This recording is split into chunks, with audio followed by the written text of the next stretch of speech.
أعوذ بالله من الشيطان اللعين الرجيم بسم الله الرحمن الرحيم الحمد لله رب العالمين ولا حول ولا قوة إلا بالله العلي العظيم إن الله وملائكته يصلون على النبي يا أيها الذين آمنوا صلوا عليه وسلموا تسليما اللهم صل على محمد وآل محمد جل فرجه ثم السلام على آله الطيبين الطاهرين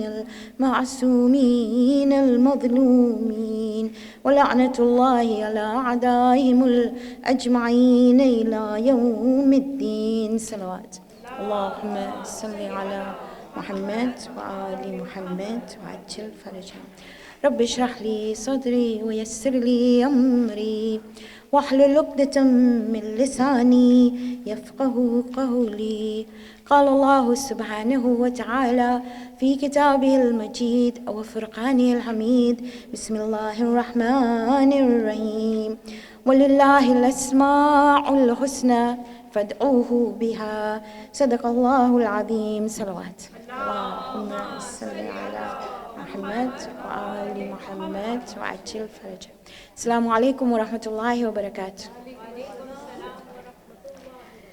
So, as usual, we've got a topic and we've got an aim. Somewhere we want to reach in these 10 days or 9 days, 9 the majlises. And then hopefully you will take it through to the year. So the topic for this year is Asma'ul Husna, or the attributes of Allah.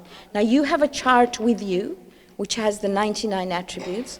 I'll talk my way through it, but the idea is to be able to understand them, to implement them in our lives. And I'll take it step by step. So if anybody were to ask you, what is the aim? Or what do we want to do? Well, we want to fall in love with the Rabb of Hussein. And the only way you fall in love with someone, I don't even like saying falling in love, because that means you go, it's like, see somebody across the room and you're gone. It's not like that.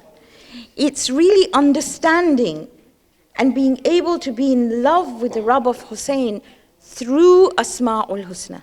And I'll take you through each little bit as it goes along, okay? So first of all, Asma'ul Husna, the most beautiful names, is actually his attributes. Let me give you an example. First of all, let's go to name. What is a name? So if I were to say mom, for those who are older and understand, especially those who are mothers, the moment you say mom, it evokes a whole range of emotions immediately. The moment you say mom. You tell me mom, I have no words. I just want to sit down and cry. Those of you who have moms, please respect your moms, because moms are absolutely awesome. So a name evokes emotion. If I said ghost, immediately, or I said jinn, if I told you there's a jinn up there, you'd keep on looking up there, because that would invoke mystery and fear. That's what names do.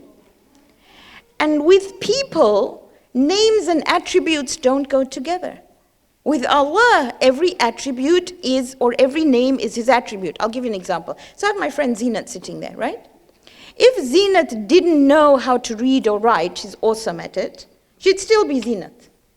If Zinat didn't know how to cook, and she cooks beautifully, she'd still be Zinat, right? However, Allah and his attributes, you can't even take one of them out, because his attributes are a description of him. So you cannot separate Allah from his attributes. I'll repeat again, it's a concept we've got to put into our heads. Can we have a salawat? So the ayah of Quran that I recited was وَلِلَّهِ الْأَسْمَاءُ الْحُسْنَى. And for Allah are the most beautiful names.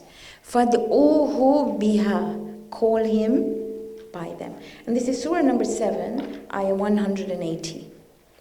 The way you remember it is it's 7 days a week. If you were, or if I were, to incorporate these names in our lives, then we would have a 180-degree turn towards Allah. Can you remember that? 7, 1, 80. You're good with that. Surah number 7, ayah 180. Now, let's just look at what it is in a name. A name evokes a series of emotions. So I'll start off with mom. Mom invokes love. Mom invokes somewhere you go to. If I were to say ghost or jinn, it's fear. If I were to say robber, you'd worry, right? So every single name evokes an emotion. That's what names do. Here, names are an attribute. For human beings, you can separate the name from the attribute. But for Allah, His attribute is part of who He is. So that's something we've got to just put into our heads. Now let me just explain what an attribute is. We are born with some attributes. So, for example, physical attributes. The color of our skin, our eyes, our hair, whether we're tall or short. These are attributes we are born with. But there are many attributes that we inculcate in ourselves as we grow up. So let's look at some attributes like personality attributes. If you were to ask, what is this person like? They will say she's quiet, she's serious, or she's fun-loving and she smiles all the time. You could have character attributes. She's honest, she's kind, she's angry, I'm scared to approach her. The Prophet was known as TTC. Now those of you who hear me every year know that these are the attributes that the Prophet had. TTC. All right, so TTC is something you and I wish to incorporate in ourselves. Truthful, trustworthy, and compassionate. But these are all part of attributes of the human being. Now let's look at what Allah says about these names in the Quran. So Surah number 2, Surah Al-Baqarah, ayah 31. He says, وَعَلَّمَ آدَمَ أَسْمَاءُ كُلَّهَا. You'll know this ayah. We taught Adam all the names. What does that mean? Does that mean that he just read out these names in a row? We should Adam learn these names. We had a little girl at workshop, and she came in one term, and she said, Ummi auntie, I am going to Jannah. I said, oh my goodness, will you take me with you? Because I'm told you're allowed to take 10 people. But she thought about it. She went, Mom, Dad, and then she came to 8, and she said, yeah, maybe I can squeeze you in. I said, if you take me in, maybe I can take another 10, but you need to teach me how you are so sure that you will go to Jannah. She says, very simple. The books that you gave out at the end of the year, she said, that says that if you learn the 99 names, you will go to Jannah. Let me tell you the hadith. It says, Lillahi tis'atin wa tis'una asma. Allah has 99 names. Now there are two versions. One says, Man hafidhaha dakhala Jannah. One who memorizes, one who commits them to memory, one who protects them will enter Jannah. The other hadith says, Man ahsaha dakhala al-Jannah. One who lives by them will enter Jannah. Now she as a 5-year-old could recite all of them, the ones that you've got in your hands, and she knew them by heart. But that's not what Asma'ul Husna means. When Allah teaches Adam these names, it's to awaken the human consciousness to the divinity within him or her. So you and I know that we can reach a potential that is limitless. I said that a bit quickly. It means that you and I are not just a small entity. You and I are something far greater. We have the potential in us to do so much. Don't allow anyone to limit you. That's basically what Asma'ul Husna are about. Today's just an introduction. But all I want to tell you is that within you and me are ingrained all 99 qualities. And I say 99, I mean, there are loads. Joshin Kabir has 1,000. Look at your hands. Can you look at your hands, please? Open your hands. On one hand, you have 81. You have an upside down V and a 1. Yes? On the other hand, you have a 1 and a V. In the Arabic language, 81 and 18. Add them together, what do they say? 99. And there are 81 names of Allah mentioned in the Quran. Go check them. It's on your hands. You don't have to go anywhere else. You just have to look down at your Hence, 18 are not in the Quran, but they've been included in the 99. Ulama differ. You will see, you've heard these, no? The rhymes on Asma'ul Husna, or the nasheed. Have you heard it? Yeah, you all sing it in your homes. Okay, you don't sing it, you chant it. Yes? You chant that nasheed. Forgot to say, you can't say sing, can I? Okay. But sing is actually doing something in a melodious voice, right? So if you look at them, they differ. It's like Laylatul Qadr. You don't know when it is. It's in the last 10 nights. You're going to look for these 99 names. But what you have here is what most people agree with, that these are the 99 names. These actually give us some sort of start into knowing what Allah is. So now they're inside me. How do I progress from here? What do I do?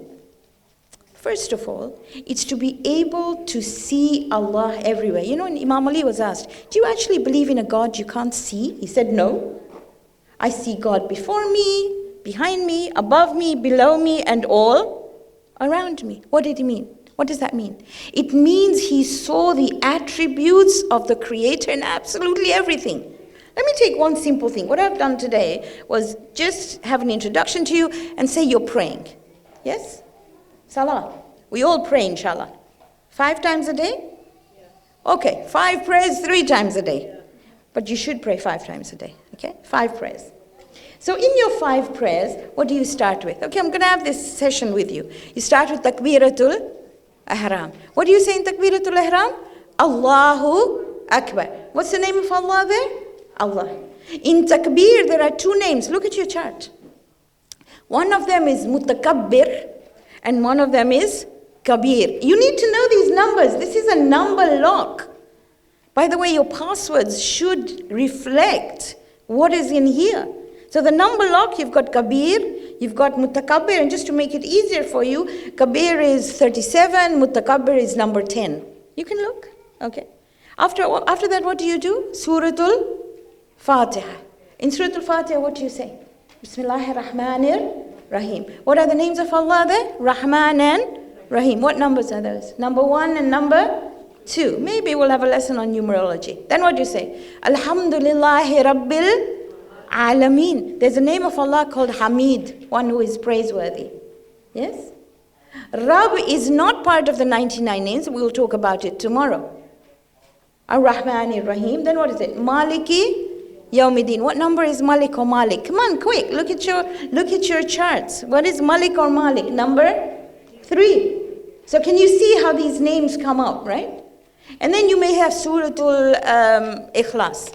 Bismillah ar-Rahman ar-Rahim. Qul huwallahu ahad. Allahus samad. Ahad. Find it. Especially those of you who are younger. What number is ahad? 67. What number is samad? 68. You are able to see an attribute in everything you do. And then you go into ruku, and what do you say? Subhana Rabbiyal Azimi wa bihamdi. What name of Allah? Al-Azim. What does it mean? That's number 33. Yes? Then you go into Sijda. Subhana Rabbiyal A'ala.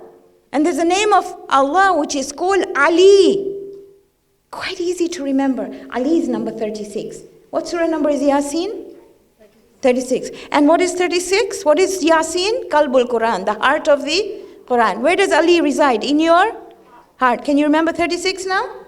So when you go into sajda and say Subhana Rabbiyal A'la wa bihamdi, you're looking at Ali. Then you sit in the middle and you say Astaghfirullah Rabbi wa atubu ilayh. What comes in your head? Ghaffar, Ghafoor, Tawwab, and Af. Look it up. Look at the numbers that you've got up there for these, okay? You've got 14, you've got 34, you've got 80, you've got 82. They're green, by the way. You don't have to look for numbers. All the green ones are istighfar. So when you're praying, these Asma'ul Husna should pop up into your head. Did he not say what was the surah number, by the way? Surah number 7. Ayah number? Oh, come on. 180. What did he say? وَلِلَّهِ الْأَسْمَاءُ Husna. Fad'uhu biha. Call him by them. And then you stand up, what do you say? Bihawlillahi wa quwwatihi aqumu wa aqud. What is the name of Allah you're looking for there? Qawi. You want strength to be able to get up. So where is Qawi? Find me the number. Where is Qawi? Where does it say Qawi? 53? Well done. Okay. And then you go finish with tashahhud and salam. There is a name of Allah called Shaheed. I think it's number 50 if I'm not mistaken. And then salam is number 5. And then you read Salatul Jama'ah. There is a name of Allah called Jami', the one who brings together. Look at that name. Where is it? Is it 87? I think it's 87 if I'm not mistaken. So this is one methodology of learning those names. At least starting off by learning them. Just repeating them, being able to see Allah in absolutely every aspect of your life is where we're going to get to. That's how you fall in love with someone. You don't fall in love with a profile or a picture. You don't do that. We run an organization called Cupid, QPID, where we do matchmaking. And 90% of the time, when we send a profile or a picture to someone, they look at it and they say no. But Baba, go and meet them. By looking at a picture or looking at a profile, how do you know what that person is like?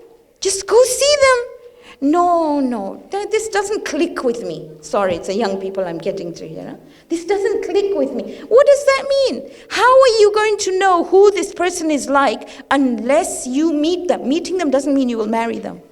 But meet them. Find out about them. Right? We were a bit funky before.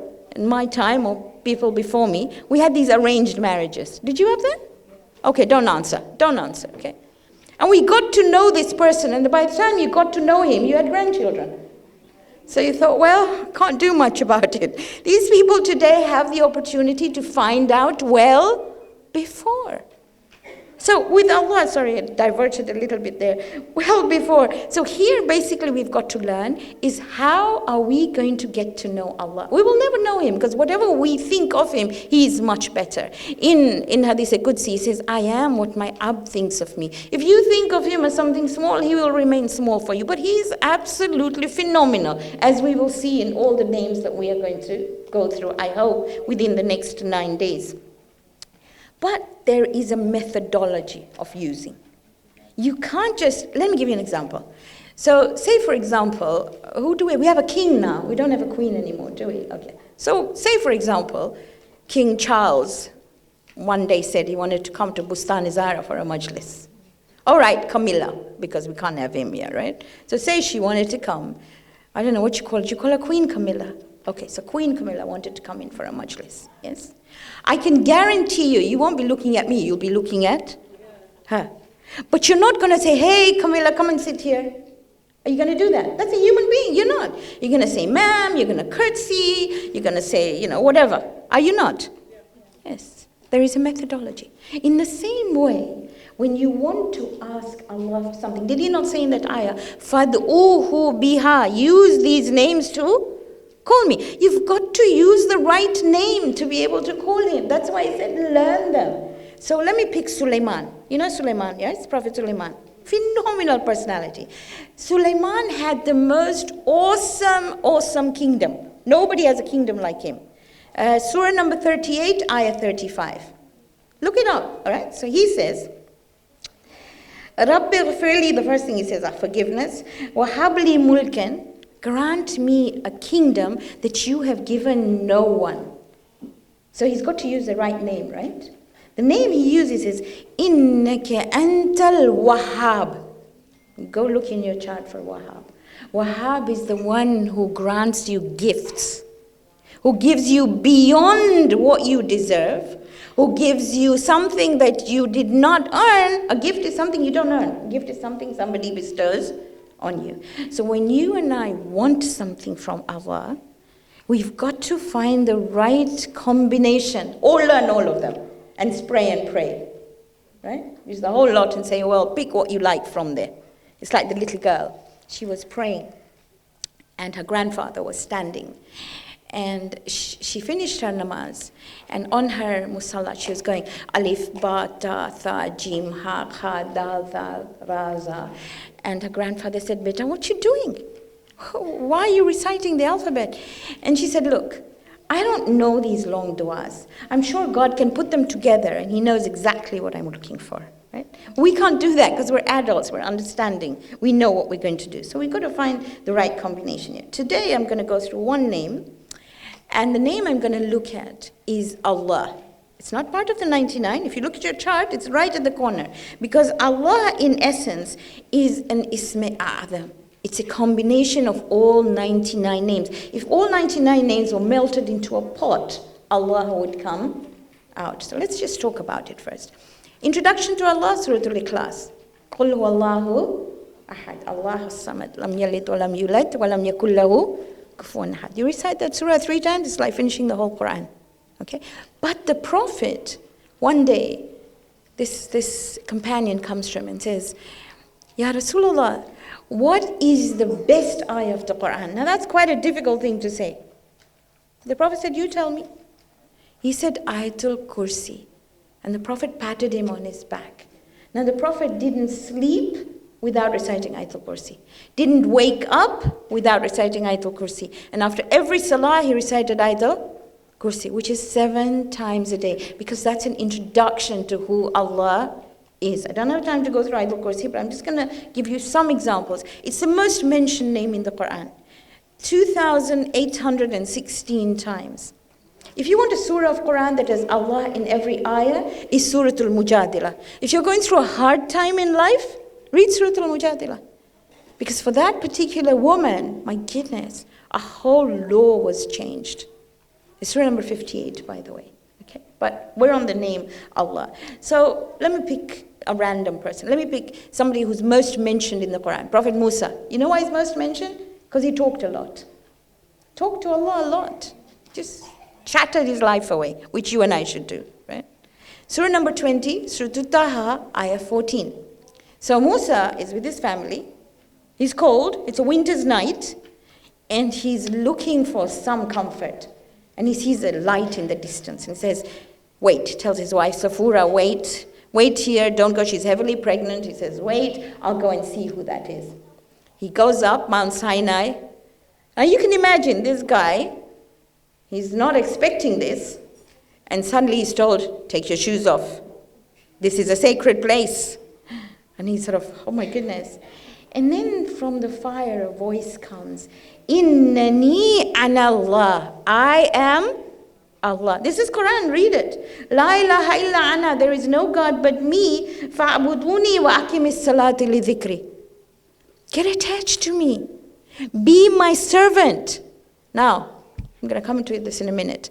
And remember me through salah. Establish salah to be my remembrance. Problem with you and me is we've read too many history books. The moment somebody says master and slave, because tomorrow we'll talk about Rab, inshallah, we think, oh God, a slave is somebody who is, oh God, no, we don't want that. This is not talking about the same master-slave that you read in history books. This is a loving master, and we'll talk about him tomorrow, what Rab is.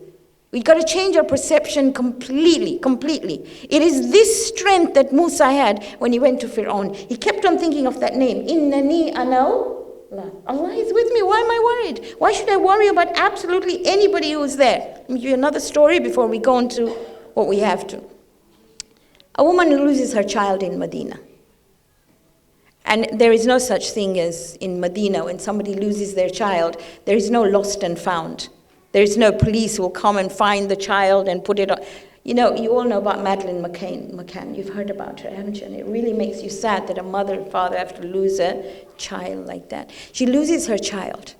And then days later, she finds her child. What did she do? She ran to her child. She hugged her child. Tears streaming down her face because she didn't know she'd ever see her child again. And the Prophet is sitting there. He tells the companions, would she ever put that child into the fire? Would she throw that child into the fire? Are you sure? But the child was naughty, ran away. The child didn't think of her mom. But mom just was happy that child was back. And they said, Bala ya Rasulullah, no. The mother would never do that to the child. So he said, Allah has more mercy than that mother has to that child. Take it out of your head that he wants to throw you and me in the fire. He doesn't want to do that. He just wants you and me to know him, to love him through his attributes. That's all he wants. He wants you and me to reach our full potential. That's what he wants to do. The name Allah. So let's go through a little bit of closeness. Very often we say, where are you, Allah? What am I going through? You're not seeing what I'm going through. Quran, وَهُوَ مَعَكُمْ أَيْنَمَا كُنْتُمْ. He's with you wherever you are. 57:4. Okay, I'll go through all these ayat if you want. وَنَحْنُ أَقْرَبُ إِلَيْهِ مِنْ حَبْلِ الْوَرِيدِ. You know that, don't you? We are closer to you than your life vein, your jugular vein. So what is he saying? If Allah, Musa, I'll go back to Musa, I like him. Musa, Malakul Maut comes and says, Musa, time up, you have to go. So Musa in his head is thinking, who's going to look after my 5-year-old daughter? If I go, that's the first thing that comes to his head. Allah says to Malakul Maut, wait, let's take him back to the Red Sea. Musa hit the Red Sea. A path came up, came to the middle of the Red Sea. Musa, what do you see? I see a stone. Musa, pick the stone up. Oh, okay. Musa, what do you see in the stone? A hole. Musa, what's inside the hole? An insect. So Musa, if I can look after an insect in a stone at the bottom of the sea, you don't think I can look after your daughter? Right? So you and me, when we are hurt, when something's hurting us, do you think he does not see the pain? If he can see a black ant on a black rock on a black night, you think he can't see all my pain? No? You think he's forgotten us? That's how close Allah is to you and me. I talked about mercy and how good he was. So now the moment you think of Allah, think of 5 things. You got 5 fingers, right? How many names you had on here? 81. And on the other one? 18. 5 things. If you're going to start off with Allah, 5 things. First, Allah is awesome. Are you good with that? Greater than anything you can ever imagine. Number 2, He's the one you hide behind. Got issues? You can't remember any of these names? Ya Allah. It is Isme A'zam. And not Ya Allah. La la la la la. We are not Khojas or Pakistanis or Indians here, okay? We are Ya Allah. Fill your mouth. Ya Allah. Let's talk about it. If somebody called me, I have a long name. My name is Ummul Banin. I used to hate school first day. First day in class was awful. Because they would say, what? What is that name? Because it's long. So in the same way, if somebody pronounced my name the right way, it would make me feel good. This is my creator, your creator. So Ya Allah. Okay, fill your mouth. Ya Allah. One you hide behind. Number 3, He's the one you go to. Anything at all. Ya Allah first. He's the one you go to first. Then He will find dawa in dua. You all know the story of Musa again, right? Musa has a tummy ache. Really bad tummy ache, going up the mountain. Runs up the mountain. Halfway up the mountain, there's a tabib, a doctor.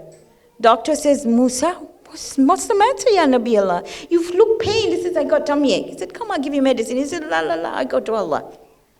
Goes right up, Ya Allah, my stomach's hurting. He said, I sent you a doctor. Are you coming to me? So dawa and dua. But your first place is go to.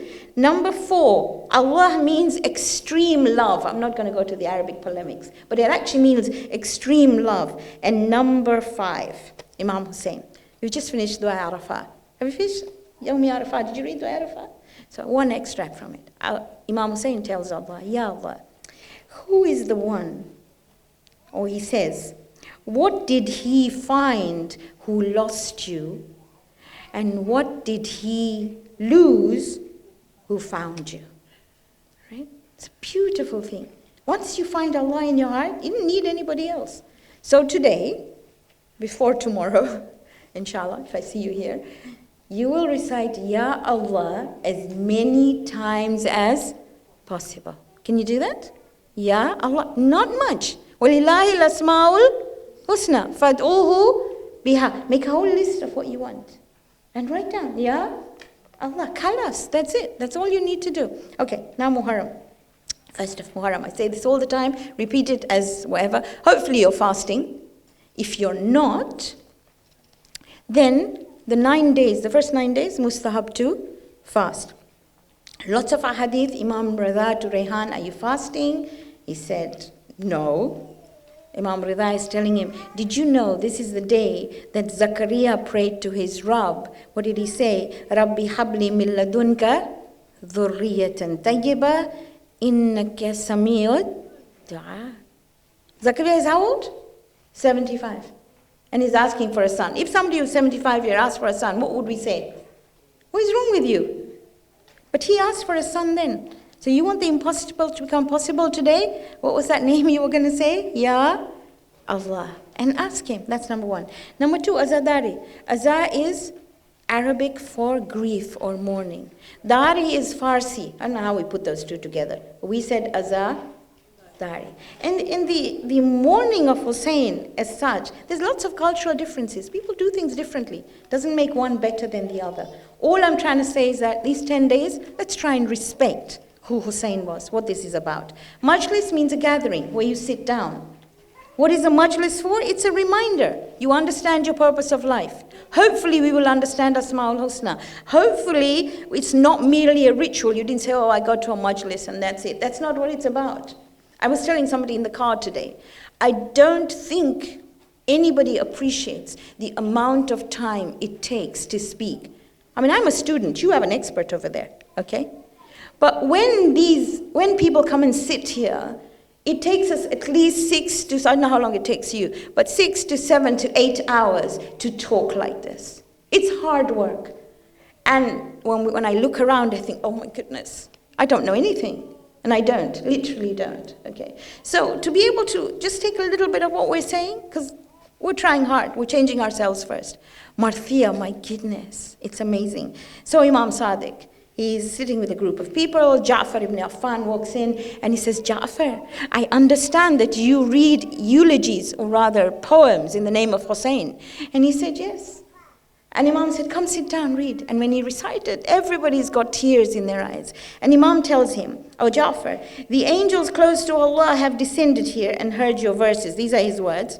And wept like us. Allah has reserved Jannah for you at this very moment and forgiven your sins. Now, it means marthiyas or poetry that is right, not wrong. Okay, so we've got to get our facts right when we recite. Sometimes we just, in Gujarati, we say paren, paren, paren, paren. We don't say what we are reciting. So make sure that the words are right. Do you have a mindil with you? A handkerchief? You need to have a mindil, a handkerchief. Because these handkerchiefs, say the Fatima collects your tears. Your knees are hurting, your feet are hurting, cry. And then put it in that place and see the difference it makes. It is shafa. Make sure when you die, and everybody's got to die at some point, make sure in your will you say, bury my Rumal Fatima, or my mindil. Mindil is the Arabic for handkerchief, with me. I'm just going through some bits. Matam. Very often, when people beat their chest, oh my goodness, we have so much palaver about it. It's phenomenal. It's the only thing that differentiates you and me as being azadar of Imam Hussein. I know a speaker who mentioned this, about how when his teacher was telling him that when his teacher went to Moscow, he saw when people stood up to do matam, as you call it matam, right? Latmiyas. When you do matam, for the first 2 or 3 minutes, they would put their hands inside their shirts and very slowly just beat their chests. And then they would do matam loudly. And the man said, why do you do that? Why do you hide like that? He said, because our parents were in a time when they were not allowed to do azadari. So our parents would tell us at home, put your hands inside your shirts and very softly beat your chests. This now, although we're allowed to do it now, it is a tribute to our parents who taught us the love of Hussein. Okay? So matam is love of Hussein. Processions, what are they? It's to tell the world what it's about. You know, very many times I have young people tell me, but why alam? You've got some alams there, some shabis, I don't know, whatever we have. Why? Why? And I tell them, how come that when 9/11 happened, awful incident, when they couldn't find the bodies of the people, the families took empty coffins, they got a fire engine to bring those coffins and bury them as symbolic gestures of burying their loved ones. So now when we do it, what is the problem? We're not worshipping them. They're not gods to us. They're just a reminder of those who stood up for the truth. So it's really important to understand why we do some things and how we do them. Okay, so I'm not going to go into Masaib as such. All I'm going to do is give you some historical facts and we'll end. So let's look at history. Because when the marthiyas are recited, you cry, you will have an awesome Zakira who will recite to you in Urdu, and you'll be able to listen to Masaib. But this is important that we know a little bit of history. So 6 months before Muharram, Imam is in Medina. Muawiyah dies, Yazid comes up. And Yazid tells the governor, Walid ibn Utbah, I want Hussein to pay allegiance to me. I want him to say that I pay allegiance. Imam says, I can't do that. Imam leaves Medina in Rajab. Rajab, Shaban, Ramadan, Shawwal, Dhul Qa'dah, Dhul Hijjah. Imam goes to Makkah and he stays there for a few months. When he's in Makkah, it's very short. There's a long thing, but I'm giving you a short version. When he's in Makkah, these people from Kufa, 4 people come and say, Yabna Rasulullah, we want you to come to Kufa. Come to Kufa, be our Imam there. Imam says, okay, I'll come to Kufa.